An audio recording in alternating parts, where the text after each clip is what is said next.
ये आकाशवाणी रायपुर है। छत्तीसगढ़ी समाचार बुलेटिन के संग नमित कुमार के जय जोहार। अब सुनाओ आज के प्रमुख समाचार। प्रधानमंत्री नरेंद्र मोदी हा स्वामित्व योजना के काली वीडियो कॉन्फ्रेंसिंग के माध्यम ले शुभारंभ करही। प्रदेश के जम्मू महाविद्यालय में अवैया 1 नवंबर ले ऑनलाइन कक्षा शुरू होही। और मुख्यमंत्री भूपेश बघेल के मासिक रेडियो वार्ता लोकवाणी के प्रसारण काली बिहनिया 10:30 बजे होही। पहली सुनाओ जरूरी संदेश। कोविड महामारी के खिलाफ देश एकजुट होकर लड़त है। आपो मन हमर संग सुरक्षा और बचाव के 3 सरल जरूरी उपाय के संकल्प लेवाओ। कोविड-19 से बचाव और सुरक्षित रहने के 3 उपाय। मास्क लगाएं, 2 गज दूरी है जरूरी, सुरक्षित दूरी रखें, हाथ और मुंह साफ रखें। अब समाचार विस्तार ले। प्रधानमंत्री नरेंद्र मोदी हा ग्रामीण भारत में बदलाव लाए और लाखों लोगन ला सशक्त बनाए के स्वामित्व योजना के काली वीडियो कॉन्फ्रेंसिंग के माध्यम ले शुभारंभ करही। ए योजना के उद्देश्य ग्रामीण क्षेत्र में मकान मालिक ला मकान के अधिकार के रिकॉर्ड उपलब्ध कराना और संपत्ति कार्ड जारी करना है। ए योजना हा 4 बछर के अवधि में समूचा देश में चरणबद्ध रूप ले लागू करे जाही। एकर अंतर्गत करीबन 6,62,000 गांव में संपत्ति कार्ड जारी करे जाही। ए योजना में करीबन 1 लाख संपत्ति धारक अपन मोबाइल फोन में SMS लिंक के माध्यम ले संपत्ति कार्ड डाउनलोड कर सकही। एकर बाद संबंधित राज्य सरकार व्यक्तिगत रूप ले संपत्ति कार्ड के वितरण करही। 6 राज्य के 763 गांव में संपत्ति कार्ड जारी करे के काम काली ले शुरू हो जाही। संपत्ति कार्ड होए में ग्रामवासी मन ला ऋण और दूसर वित्तीय लाभ ले के रद्दा खुलही।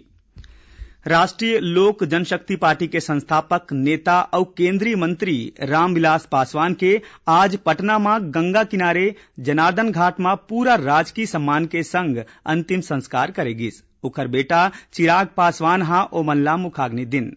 थल सेना, नौसेना और वायुसेना के जवान मन हा गॉर्ड ऑफ ऑनर दिन और बिहार पुलिस हा घलो सलामी दिन।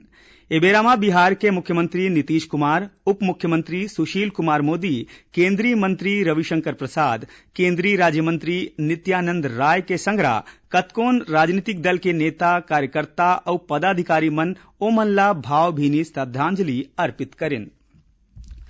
प्रदेश के जम्मू महाविद्यालय में अवैया 1 नवंबर ले ऑनलाइन कक्षा शुरू हो जाही। उच्च शिक्षा विभाग के सचिव धनंजय देवांगन हा काली वीडियो कॉन्फ्रेंसिंग के माध्यम ले जम्मू विश्वविद्यालय के कुलपति और महाविद्यालय के प्राचार्य मन ले कॉलेज में प्रवेश, ऑनलाइन कक्षा, परीक्षा परिणाम और पाठ्यक्रम के संबंध में चर्चा करिन। ए बेरा ओमन कुलपति मन ले परीक्षा परिणाम समय में जारी करे के बात कहिन। उच्च शिक्षा सचिव हा कहिन की कॉलेज में प्रवेश की तिथि 22 अक्टूबर निर्धारित करे गे है। ओमन बताइन की स्नातक स्तर के पाठ्यक्रम ला कम करे बर सुझाव समिति बनाए गे है और जम्मू परीक्षा के परिणाम अक्टूबर के आखिर तक घोषित करे जाही। कोरोना संक्रमण ला देखत एदारी छत्तीसगढ़ राज्य स्थापना दिवस में 1 नवंबर के राज्य अलंकरण समारोह के वर्चुअल आयोजन करे जाही। मुख्य सचिव RP मंडल हा जम्मू संबंधित विभाग ला राज्य अलंकरण बर प्रविष्टि, विज्ञापन और अलंकरण के जम्मू प्रक्रिया निर्धारित समय सीमा में पूरा करे के निर्देश दे है। राज्य अलंकरण बर अवैया 13 अक्टूबर तक विज्ञापन और 18 अक्टूबर तक ऑनलाइन आवेदन प्रस्तुत करे बर तिथि निर्धारित करे गे है। मुख्य सचिव हा विभाग डाहर ले दिए जाने वाले सम्मान बर नोडल अधिकारी घलो नियुक्त करे बर कहे है। प्रदेश के वनांचल, अनुसूचित जाति बाहुल गांव और ग्रामीण क्षेत्र में रहैया 42 लाख ले ज्यादा परिवार ला नल कनेक्शन दे के काम अवैया 3 साल में पूरा करे के लक्ष्य राखे गे है। जल जीवन मिशन में ए परिवार ला निःशुल्क नल कनेक्शन दे जाही। लोक स्वास्थ्य यांत्रिकी मंत्री गुरु रुद्र कुमार हा बताइन कि प्रदेश में ग्रामीण परिवार ला नल कनेक्शन दे के काम तेजी ले पूरा करे बर कार्य योजना बनाए गए है। शुद्ध पेयजल के आपूर्ति बर निविदा कारमन ला प्रशासकीय स्वीकृति के आधार में काम दे जावत है। यही बीच PHE मंत्री हा दुर्ग जिला के ग्राम सगनी में 5 गांव बर नल जल योजना के भूमि पूजन करिन। ये योजना ले ग्राम सगनी के अलावा परसदा, सेमरिया, बीरेभाट और बाग डूमर के करीबन 4,000 लोगन ला शुद्ध पेयजल मिलही। छत्तीसगढ़ी फिल्म अभिनेता पद्मश्री अनुज शर्मा हा लोगन मन ले कोरोना संक्रमण ले बचाव बर जरूरी सावधानी बरते के अपील करे है।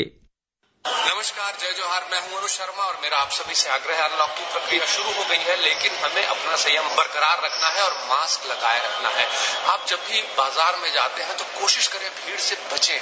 हम जब भी बाजार में निकलते हैं या ट्रैफिक में जाते हैं तो नियमों को तोड़ने लगते हैं और यही कारण है कि जिस तेजी से कोरोना फैल चुका है हमें उस पर नियंत्रण करना होगा और ये नियंत्रण हमारे खुद के नियंत्रण पर निर्भर करता है। आप सभी से आग्रह है, मास्क का इस्तेमाल करें, बार बार हाथ धोएं, सोशल डिस्टेंसिंग का फॉलो करें और आप सबसे एक और आग्रह है, अपने लिए प्लीज इन नियमों का पालन करें और अपने आप को और अपनों को सुरक्षित रखें। मुख्यमंत्री भूपेश बघेल के मासिक रेडियो वार्ता लोकवाणी के 11वीं कड़ी के प्रसारण काली 11 अक्टूबर रविवार के होही। मुख्यमंत्री लोकवाणी मां एदारी नवा छत्तीसगढ़ हमर विकास मोर कहानी विषय मां प्रदेशवासी मन ले बात करही। लोकवाणी के प्रसारण छत्तीसगढ़ के जम्मू आकाशवाणी केंद्र FM रेडियो और क्षेत्रीय समाचार चैनल मां बिहनिया 10:30 बजे ले होही।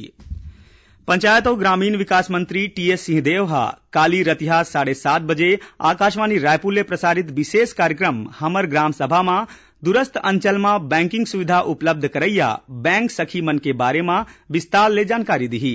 ये कार्यक्रम ला मीडियम वेव 981 किलोहर्ट्ज में सुने जा सकत है। ये कार्यक्रम ला प्रदेश के जम्मू आकाशवाणी केंद्र एक संग्रह रिले करही। दुर्ग सांसद विजय बघेल हा आज पाटन विधानसभा क्षेत्र के ग्राम रानी तरई में किसान चौपाल अभियान के समापन बेरा में कहिन कि केंद्र सरकार डहाल ले पारित कृषि संशोधन विधेयक हा किसान मन बर लाभदायी और हितकारी है।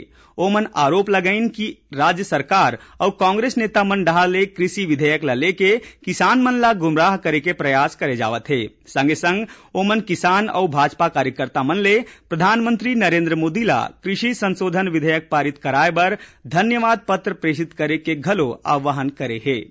दूसर कोती छत्तीसगढ़ प्रदेश कांग्रेस कमेटी डहाल ले कृषि संशोधन बिल के विरोध में जम्मू जिला और ब्लॉक मुख्यालय में वर्चुअल रैली के आयोजन करे जात है। आज धमतरी में वर्चुअल रैली के आयोजन करेगी। छत्तीसगढ़ में कोरोना संक्रमण के श्रृंखला ला तोड़े बर अभी कोरोना सघन सामुदायिक सर्वे अभियान चलाए जाते। यही कड़ी में मुंगेली जिला में घलो सर्वे के काम शुरू हो गए है, जेहा 12 अक्टूबर तक चलही। कलेक्टर PS एल्मा हा लोगन ले सही जानकारी दे के संगरा सर्वे टीम के सहयोग करे बर कहे है।